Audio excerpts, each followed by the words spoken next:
Hello students, आज हम लोग ऑप्टिक्स यानी कि लाइट के हम लोग अगले चैप्टर के बारे में डिस्कस करेंगे और जिसका नाम है रिफ्रैक्शन ऑफ लाइट।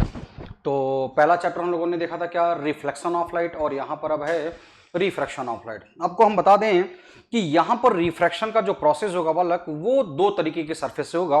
पहला सरफेस तो एक होगा प्लेन सरफेस और दूसरा होगा स्फेरिकल सरफेस।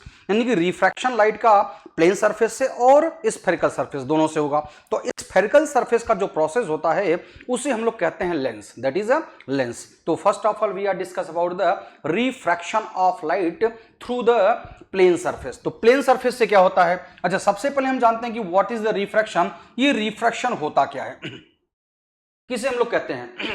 तो डायग्राम के माध्यम से हम लोग यहां देख सकते हैं कि ये रिफ्रैक्शन क्या होता है। अच्छा, रिफ्रैक्शन का सीधा सीधा मतलब क्या होता है कि changing the direction of light rays. जी हां, changing the direction of light rays. Light rays की डायरेक्शन का चेंज होना ही रिफ्रैक्शन कहलाता है। तो डायरेक्शन ये कब चेंज होगा बालक? तो when the ray of light is passes from one medium to the another medium. जी हां, यानी कि लाइट रेज जब किसी एक पर्टिकुलर मीडियम से दूसरे पर्टिकुलर मीडियम में पास करता है तो ये रिफ्रैक्शन का फिनोमेना लाइट के केस में निकल के आता है। ये हम डायग्राम के माध्यम से देख सकते हैं। कैसे कि let be suppose this is the medium number first and this is the medium number second. तो when the ray of light is travelling from the first medium and enters into the second medium, then will be change its direction. तो यहां पर क्या हम लोगों ने देखने को मिला कि when the ray of light is passing from one medium to the another medium, it's called the refraction of light. This is the phenomena of the refractions. Once again we are repeating here what is the refraction of light. Then we can define here the bounce, the changing the direction of light rays when passes from the one medium to the another medium. This phenomenon is known as the refraction of light. This show by the help of the ray diagram. यहाँ हम लोग diagram के help से देख सकते हैं light is traveling in the first medium and passes from the second medium, and this whole phenomenon is known as the refraction. This is the refraction. So define as the what is the refraction of light? The changing the direction of light rays when it is passing from the one medium to the another medium is called the refraction. अच्छा, यहां पर भी आप देखेंगे कि एक angle generate होता है, एंगल ऑफ इंसिडेंस और ये नॉर्मल के बीच में, इसे हम कहते हैं एंगल ऑफ इंसिडेंस। यहां रिफ्रैक्टेड रे और ये नॉर्मल के बीच में एक एंगल जनरेट होगा, इसे कहते हैं angle of refraction. So there are the two laws of the refraction of light. यहां भी रिफ्रैक्शन ऑफ लाइट के दो लॉ निकल के आते हैं, जैसे कि रिफ्लेक्शन में आपने देखा था। तो पहला लॉ यहां पर क्या है कि incident ray, refracted ray and normal, these are lie on the same point of the same plane. This is the first law. ध्यान रहे बालक, जो सेकंड मीडियम में ये लाइट रेज है इसे हम रिफ्रैक्टेड रे के नाम से जानते हैं। पहले चैप्टर में रिफ्लेक्टेड रे था और यहां पर क्या कहा जाता है, ये रिफ्रैक्टेड। जी हां, यहां हमने लिख दिया है, इसे हम क्या कहते हैं, रिफ्रैक्टेड रे कहा जाता है। तो incident ray, refracted ray and normal, these are lie on the same point of the same plane. ये पहला लॉ हो गया। सेकेंड लॉ क्या होता है, sine I upon sine R is constant. जी हां, क्या लिखा जाएगा बालक, sine I upon sine R is the constant. This is the second law, जिसे हम क्या बोलते हैं, the ratio of sine I to the sine R is always constant. This is also known as the Snell's law. तो refraction of light का जो second law होता है उसे हम स्नेल्स लॉ के भी नाम से जानते हैं। इसका मैथमेटिकल फार्मूला यही लिखा जाएगा क्या, कि sine I upon sine R is equal to constant, और कांस्टेंट को हम लोग यहां क्या दिखाते हैं, N. N is called the constant, this is called the refractive index. जी हां, इसे रिफ्रैक्टिव इंडेक्स कहते हैं बालक। चलिए अब बात करते हैं कि रिफ्रैक्टिव इंडेक्स क्या होता है, किसे कहते हैं, कितने टाइप्स के होते हैं। अच्छा, रिफ्रैक्टिव इंडेक्स आप यहां भी डिफाइन कर सकते हो कि when the ray of light is passes from one medium to the other medium, then the ratio of speed of light in the first medium to the speed of light in the second medium is called the refractive index. ये नाम दे सकते हो बिल्कुल। यानी कि पहले medium में light की स्पीड और दूसरे मीडियम में लाइट की स्पीड के रेशियो को रिफ्रैक्टिव इंडेक्स कहा जाएगा। मैथमेटिकल फॉर्म क्या होता है, n equal to v1 upon v2 का फॉर्मेशन। v1 का मतलब speed of light in the first medium and v2 का मतलब होता है speed of light in the second medium. दोनों का रेशियो इक्वल टू n का मतलब यहां रिफ्रैक्टिव इंडेक्स कहा जाता है। क्या हम कहते हैं इसे, रिफ्रैक्टिव इंडेक्स। जी हां, इसे कहा जाता है रिफ्रैक्टिव इंडेक्स और इसे n से डिनोट किया जाता है। n से हम लोग इसको रिप्रेजेंट कर देंगे, n equal to v1 upon v2। Refractive index बालक दो टाइप्स के होते हैं, एक रिलेटिव रिफ्रैक्टिव इंडेक्स होता है और एक एब्सोल्यूट रिफ्रैक्टिव इंडेक्स होता है। तो रिलेटिव का मतलब जो दोनों मीडियम आपस में रिलेटेड हैं, यानी कि लाइट रेज किसी एक पर्टिकुलर मीडियम से दूसरे पर्टिकुलर मीडियम में पास करता है, तो ये रिलेटिव कहलाता है। अच्छा, अब यहां पर एब्सोल्यूट की अगर हम बात करें, एब्सोल्यूट रिफ्रैक्टिव इंडेक्स की अगर बात करें, शॉर्ट फॉर्म में हमने लिख दिया यहां पर क्या, आर आई का मतलब रिफ्रैक्टिव इंडेक्स। तो light rays passing from the air to the another medium, air से जब किसी पर्टिकुलर मीडियम में जाएगा तो n equal to C upon V का फॉर्मूला यूज किया जाता है। ध्यान रखिएगा, ये एब्सोल्यूट रिफ्रैक्टिव इंडेक्स को डिफाइन करेगा, क्या, n equal to C upon V, where c is the speed of light in the vacuum और air which is written as 3 into 10 to the power 8 metre पर सेकेंड। ये c की value निकल करके आती है, यानी कि एयर से चल करके किसी दूसरे मीडियम में जब लाइट की स्पीड जा रही है तो वो एब्सोल्यूट रिफ्रैक्टिव इंडेक्स कहलाता है। रिलेटिव का मतलब एक पर्टिकुलर मीडियम से दूसरे पर्टिकुलर मीडियम में, जैसे मान लीजिए कि लाइट रेज वाटर से चल करके ग्लास में अगर एंटर कर रहा है, वाटर से चल करके बालक अगर ग्लास में एंटर कर रहा है तो ये रिलेटिव रिफ्रैक्टिव इंडेक्स हमारा बनेगा और इसे लिखा जाएगा क्या, यहां पर ये हम इसको लिखेंगे, यहां पर ये हम लोग इसको लिखेंगे क्या कि WNG, कुछ इस तरीके से सिंबल दिया जाता है। जी हां, WNG, इसका मतलब the refractive index of glass with respect to water, this is the relative refractive index. इसी तरीके से अगर लाइट रेज ग्लास से चल करके डायमंड में एंटर कर रहा है तो हम लोग क्या सिंबलाइज करते हैं, GND, this is read as a refractive index of diamond with respect to glass. So this is all of example of the relative refractive index। अच्छा, एब्सोल्यूट की बात करेंगे तो पहला मीडियम क्या रहता है, vacuum, it means there is no any medium, और दूसरा मीडियम कुछ भी हो सकता है, यानी कि एयर से चल करके अगर लाइट रेज ग्लास में एंटर कर रहा है तो हम लिख सकते हैं ANG, और एयर से चल करके वाटर में जा रहा है ANW, एयर से चल करके डायमंड में जा रहा है AND। तो जितने के जितने रिफ्रैक्टिव इंडेक्स हैं अगर वो सारे के सारे एयर के रेस्पेक्ट में हैं तो these are called the absolute refractive index. We can read as a absolute refractive index of the glass, absolute refractive index of the water, absolute refractive index of the diamond, this is the called the, ये क्या कहा जाएगा, absolute refractive index के ये example हो जाते हैं। तो बालक इस तरीके से ये हम लोगों का क्या है, रिफ्रैक्शन जो है किसी ग्लास यानी कि किसी प्लेन सरफेस से होकर के पास करता है। अच्छा, यही रिफ्रैक्शन का प्रोसेस अगर किसी स्फेरिकल सरफेस से लिया जाएगा तो स्फेरिकल सरफेस में हम लोग लेंस का नाम लेते हैं। तो अब हम लोग डिस्कस करते हैं कि लेंस क्या होता है, व्हाट इज द लेंस।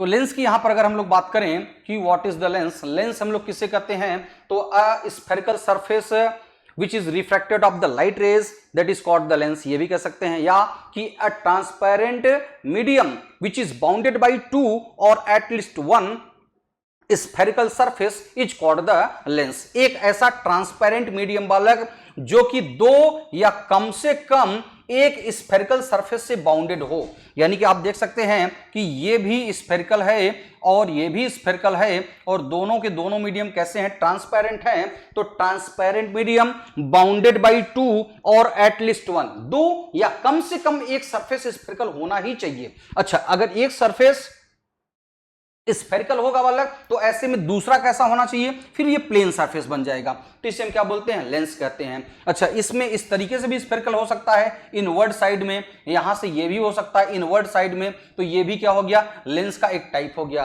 तो लेंस के बालक कितने टाइप्स होते हैं, so there are the 2 types of the lens, one is the convex lens and other is the concave lens. ये हमारा कहलाता है क्या बालक, ये हम कहते हैं इसको कॉन्वेक्स लेंस, और यहां पर जो ये होता है इसे हम कहते हैं क्या कि कॉन्केव लेंस।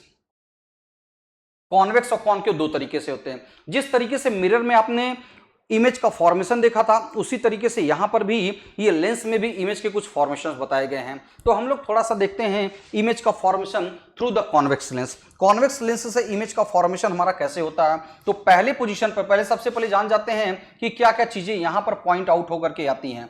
इस तरीके से ये होता है ऑप्टिकल सेंटर, यहां पर होता है प्राइमरी फोकस, इसे कहते हैं F1, यहां पर होता है सेकेंडरी फोकस, ये हम 2F1 के नाम से जानते हैं, और इस साइड में भी एक फोकस होता है F2 और ये इसे हम कहते हैं 2F2। तो लेंस के कितने फोकस होते हैं बालक, 2 फोकस होते हैं, क्योंकि लेंस के दो सरफेस होते हैं। तो यहां पर पहला कंडीशन ये है कि जब हमारा ऑब्जेक्ट कहां पर रखा गया हो, इनफाइनाइट पोजीशन पे हो। तो when an object is placed at the infinite, infinite पर रखने पर कंडीशन क्या होता है कि ray of light is travelling parallel to the principal axis, ये पैरेलल इस पर ट्रेवल करेगा और रिफ्रैक्ट होने के बाद बालक कहां से पास करेगा, F2 से पास करेगा। तो these are intersect at the F2, और जहां पर इंटरसेक्शन पॉइंट बनता है वहीं पर हम इसे क्या बोलते हैं, इमेज का फॉर्मेशन। लाइट रेस को कन्वर्ज करने का काम करता है बालक, इसलिए convex lens is also known as the converging lens, इसे हम लोग कन्वर्जिंग लेंस कहते हैं। इसका मतलब अब यहां पर इमेज का फॉर्मेशन बनेगा कब, जब ऑब्जेक्ट की पोजीशन कहां पर हो, इनफाइनाइट पर। इमेज की पोजीशन कहां मिलेगी, F2 पर मिलेगी।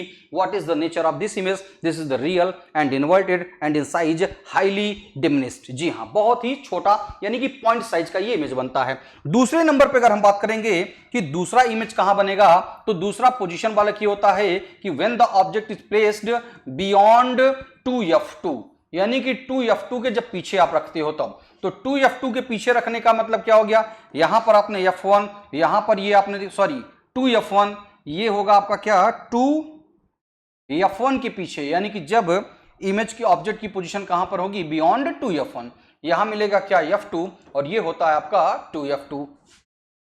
तो ऑब्जेक्ट 2F1 के पीछे रखोगे तो इसका मतलब यहां पर कहीं आएगा, और in the form of the AB के फॉर्म में। रे of light travelling from the point A and according to the rule this is refracted converges from passing through the F2, and the second ray is passes from the optical center and it is goes straight and these are intersect at this position, it is come back between the 2F2 and F2। तो ये वापस आके कहा हम लोगों को intersect करता है, F2 और 2F2 के बीच में, यानी किस पोजीशन में, when an object is placed beyond 2F1। 2F1 के पीछे रखोगे तो इमेज की पोजीशन F2 और 2F2 के बीच आती है, और ये साइज में कैसी होगी, तो हाईली डिमिनिश से थोड़ा सा बड़ा मिलेगा, तो हम इसको डिमिनिश कर सकते हैं, यानी कि ऑब्जेक्ट के कंपेयर में फिर भी छोटा ही रहेगा, रियल और इन्वर्टेड रहेगा। तीसरा पोजीशन क्या होता है कि जब ऑब्जेक्ट को आप थोड़ा सा और आगे बढ़ाएंगे, यानी कि 2F1 पे आएगा। अब ये थर्ड पोजीशन में आपका जाता है कि ऑब्जेक्ट प्लेस एट 2F1, यानी जब 2F1 पर ऑब्जेक्ट आप रखोगे बालक, तो इमेज की पोजीशन आपको मिलेगी कहां पर, 2F2 पर मिलेगी। ठीक एकदम 2F2 पर आकर मिलती है। इमेज का नेचर रियल एंड इन्वर्टेड बनेगा और सेम साइज का इमेज होता है तीसरे में। चौथे नंबर में क्या होता है आपका, थोड़ा सा और आगे जाओगे तो फोर्थ नंबर में मिलेगा क्या कि बिटवीन 2F1 एंड F1 और 2F1 के बीच में जब ऑब्जेक्ट रहेगा तो इमेज की पोजीशन 2F2 के और पीछे चला जाएगा, यानी कि यहां मिलेगा, तो बियॉन्ड 2F2 मिलेगा, रियल एंड इन्वर्टेड इमेज बनेगा। और क्या होगा, ये इन लार्ज इमेज बनेगा, यानी कि ऑब्जेक्ट के कंपेयर में बड़ा बनता है। अगले नंबर पे हम आते हैं पांचवें पे, यानी कि ऑब्जेक्ट की पोजीशन जब F1 पे हो, फोकस पे रखी जाएगी। तो फोकस पर अगर ऑब्जेक्ट को पोजीशन लेते हैं तो इमेज की पोजीशन बालक कहां जाती है, यानी कि जब फोकस पे आप रखोगे तो लाइट रेज इसी तरीके से ये फोकस से ऐसे पास हो जाएगा और एक ये ऑप्टिकल सेंटर से ऐसे पास हो जाएगा। तो ये दोनों निकल जाती हैं, आपस में इंटरसेक्ट नहीं करेंगी, तो हम कहते हैं इनफाइनाइट तक निकल जाती हैं। तो इमेज की पोजीशन कहां मिलेगी, इनफाइनाइट पर। किस कंडीशन में, जब ऑब्जेक्ट प्राइमरी फोकस F1 पे होता है। और ऑब्जेक्ट को आप आगे बढ़ाओगे 6 कंडीशन पे, तो ये मिलेगा इसके ठीक बीच में, यानी कि F1 और ऑप्टिकल सेंटर के बीच में जब ऑब्जेक्ट रखा जाएगा तब। इस कंडीशन में इमेज की पोजीशन जो मिलती है टुवर्ड्स द ऑब्जेक्ट मिलेगा, यानी कि 2F1 के इधर पीछे मिलता है, और यह इमेज कैसा होता है, वर्चुअल और इरेक्ट होता है। तो ध्यान रखिएगा, कॉन्वेक्स लेंस में एक लास्ट पोजीशन होता है when object is placed between the optical centre and primary focus. इन दोनों के बीच में रखने पर अब इमेज की पोजीशन इस साइड ही बनेगी, ये सीधा सीधा इसी पर बनेगा, वर्चुअल और इरेक्ट होगा, और साइज में क्या होगी, इनलार्ज होती है। जी हाँ, तो ये कॉन्वेक्स लेंस से इमेज का फॉर्मेशन हो गया।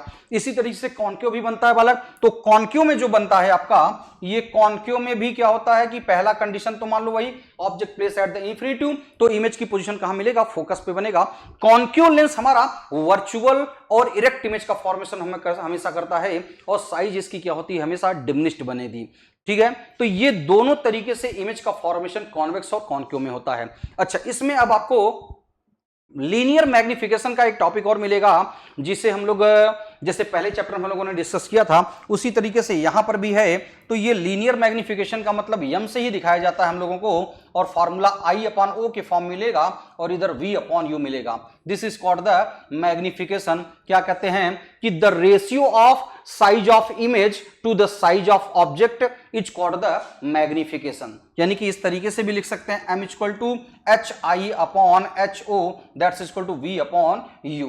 ये मैग्निफिकेशन होता है। HI का मतलब हाइट ऑफ इमेज और HO का मतलब हाइट ऑफ ऑब्जेक्ट होता है, और इन दोनों का रेशियो क्या कहलाता है? मैग्निफिकेशन कहलाता है। लेंस में एक लेंस फार्मूला भी आपको मिलता है, क्या कि 1/f इक्वल टू 1/v और -1/u। लेंस में यही फार्मूला माइनस में होता है और मिरर में क्या होता है? ये प्लस में लिया जाता है। तो ये v का मतलब आपको पता है इमेज डिस्टेंस, u का मतलब ऑब्जेक्ट डिस्टेंस, और f का मतलब क्या होता है? ये फोकल लेंथ दिखाता है। लेंस में लेंस के कन्वर्जिंग और डाइवर्जिंग का जो प्रोसेस होता है वो उसकी पावर पर डिपेंड करता है। इसलिए एक कंटेंट इसमें आपको मिलेगा कि पावर ऑफ लेंस, यानी पावर ऑफ लेंस किसे कहेंगे? तो पावर ऑफ लेंस बहुत ही छोटा सा और बेहतरीन टॉपिक है जिसे हम P इक्वल टू 1/f के फॉर्म में दिखाते हैं। जब फोकल लेंथ मीटर में होगा तब ये फार्मूला, और जब फोकल लेंथ हमारा सेंटीमीटर में होता है तो 100/f लिख करके हम लोग शो करते हैं। तो ये हमारा दो फार्मूला होता है पावर ऑफ लेंस में। 1/f का मतलब फोकल लेंथ का रेसिप्रोकल, तो what is the power of lens? The reciprocal of the focal length is called the power of lens. The formula is written as the P equal to 1/f when f is the given in the meter, and when P is equal to 100/f is the f is given in the centimeter. The SI unit of power of lens is written as the diopter. जी हाँ, इसकी SI unit क्या होती है बालक? Dioptre होती है। तो power of lens की SI यूनिट यहाँ पर क्या लिया जाता है? डायोप्टर लिया जाता है। तो ये ओवरऑल हमारा रिफ्रैक्शन ऑफ लाइट हो गया, जो कि प्लेन सरफेस और स्फेरिकल सरफेस से है। Okay, thank you so much.